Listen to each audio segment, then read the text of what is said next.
So the article I looked at was basically it was a research about how animal toxins such as venoms and poisons affect some affect voltage gated sodium channels in insects in particular. So to give some background context, voltage gated sodium channels are basically responsible for a lot of bodily functions, primarily contraction and skeletal muscles.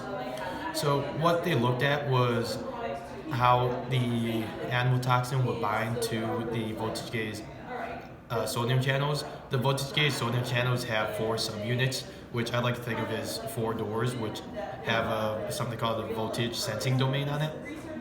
The voltage sensing domain is what allows each subunit to sense when there's a change in the membrane or when there's electrical stimulus applied to the membrane.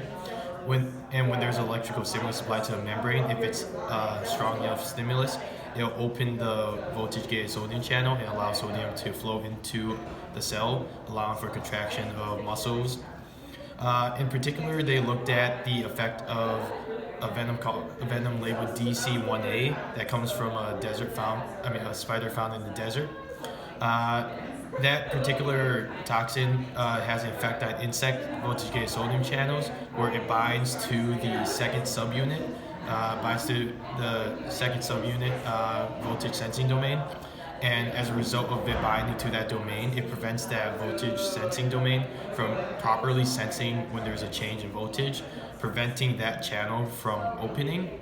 But they're not entirely sure how this really affects it, they're not really sure how it binding in between the voltage sensing domain and the pore affects how it actually prevents it from sensing voltage.